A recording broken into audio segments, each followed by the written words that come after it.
تریاق حزن اور مزاح مرقن کی اشاعت کے بعد مسرور شاہ جہاں پوری نے ایک اور دھماکہ کیا۔ اس دفعہ ان کے قلم نے نثر میں گلبوٹے سجائے۔ صدر ذی وقار احمد ابراہیم علوی، مہمان خاص ڈاکٹر انیس انصاری اور مہمان اعزازی واصف فاروقی صاحبان نے شاعر کی نثری کوششوں کو بنظر تحسین دیکھا۔ نظامت رضوان احمد فاروقی نے کی۔ Learn online with Faizan Khan programme کے خاص حصے آپ تک پہنچا کر خوشی محسوس کر رہا ہے۔ میں چاہتا ہوں کہ صاحب کتاب کی طرف واپس آیا ہے۔ شاعری تو اگر ہم لوگ سنیں تو صبح قیامت تک ہوتی رہے گی اور لکھنؤ میں شاعر ختم نہیں ہوں گے، اس لیے کہ حکم چند نیت نے کہیں لکھا ہے یہ وہ لکھنؤ ہے کہ جہاں اینٹ اٹھاتے ہوئے ڈر لگتا ہے کہیں آواز نہ آ جائے حضور مسئلہ آ جائے۔ وہاں شاعری کا مسئلہ تو نہیں ہے۔ بہت عمدہ۔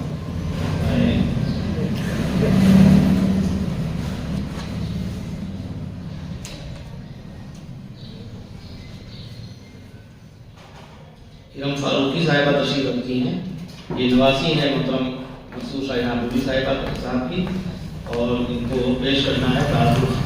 یہ اپنے نانا کے بارے میں ان کے تاثرات جو بھی ہوں گے اہم ہوں گے، اس لیے کہ گھر کے لوگ جو تعارف کراتے ہیں، جو باتیں کرتے ہیں وہ ہوتی ہیں جو عام طور سے باہر والے صرف محسوس کر سکتے ہیں، حقیقت کے آئینے میں بیان نہیں کر سکتے۔ آپ کا مائک پیش کرتا ہے۔ جناب معزز حاضرین، السلام علیکم۔ پہلے تو میں اپنا تعارف کرا دوں۔ میرا تعارف یہ ہے کہ میرا سب سے بڑا تعارف یہ ہے جو آپ کے سامنے بیٹھے ہیں۔ Actually, I am the granddaughter of respected Masroor Shah Jahanpuri, who has played an important role in the development of Urdu poetry. آپ اردو زبان میں کہہ سکتے ہیں کہ میں ان کی 89 ہوں۔ اب آپ لوگ سوچ رہے ہوں گے what does 89 mean? It means نواسی۔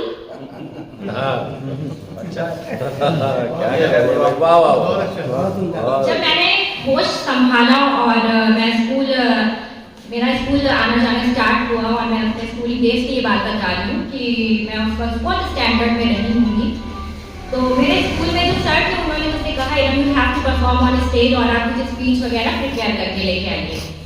تو اس وقت میں بہت زیادہ ٹینشنائزڈ ہو گئی کیونکہ مجھے کچھ بھی نہیں آتا تھا، فورتھ اسٹینڈرڈ کا بچہ مطلب کیا پریپیئر کر کے اسٹیج پر بولے گا۔ تو میں نے یہ بات اپنے نانا جان سے شیئر کی، نانا جان I have to prepare something to perform on stage. تو پھر میرے نانا جان انہوں نے کچھ مطلب اوائڈ سا کیا کہ اچھا ٹھیک ہے دیکھیں گے، بٹ بہت زیادہ انسسٹ کرنے پہ میں نے بہت زیادہ ان سے ریکویسٹ کی تو انہوں نے ایک نظم لکھی جس کا عنوان ہے یہ شاہ جہاں پور ہے، یہ شاہ جہاں پور۔ شاہ جہاں پور کے رہنے والے لوگوں کو میرے نانا جان نے بتایا کہ وہ کہاں رہتے ہیں، تو وہ نظم جو ہے آج میں آپ لوگوں کے سامنے شیئر کروں گی۔ And in fact, this is only the fact that on behalf of my request, my Nana Jan wrote this poem. موسم یہ خوشگوار، یہ مستی بھری ہوا، دیکھی نہ ہوگی کوئی جگہ ایسی پرفدا۔ موسم یہ خوشگوار، یہ مستی بھری ہوا، دیکھی نہ ہوگی کوئی جگہ ایسی پرفدا۔ اس شہر دل نشری میں سواگت ہے آپ کا، کہتے ہیں لوگ آ کے یہاں آ گیا مزہ۔ ایک بار آپ آئے تو آئیں گے پھر ضرور، یہ شاہ جہاں پور ہے، یہ شہر جہاں پور۔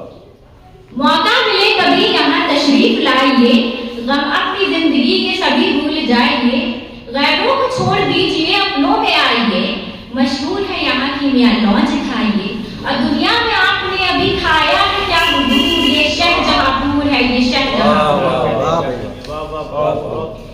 دیکھیں گے آپ شہر میں کچھ اور خوبیاں، سڑکوں کو گھیر کر چلتی ہیں بھینسیاں، ایک دن ضرور آئیں گے آپ ان کے درمیان، اور سیدھی تو ہو ہی جائیں گی دو چار ہڈیاں، اور بیمہ کرا کے آئے تو ہے فائدہ ضرور، یہ شہر جہاں پور ہے، یہ شہر جہاں پور۔ بجلی کا وہ نظام کی آتی نہیں یہاں، آ جائے بھول کر تو ٹھہرتی نہیں میاں، مدت سے اہل شہر کی نظروں سے ہے نہا، گھر گھر میں جلتی شام سے ہیں موم بتیاں، ہیں موم بتیوں سے بھی چہرے پہ سب کے نور، یہ شہر جہاں پور ہے، یہ شہر جہاں پور۔ مچھر یہاں بہت ہے کہ آتی ہے جھرجھری، مچھر یہاں بہت ہے کہ آتی ہے جھرجھری، اچھے پھلوں کو کاٹ کر حالت کرے بری، چکنوں کی کھال ہو گئی کھجلا کی کردوری،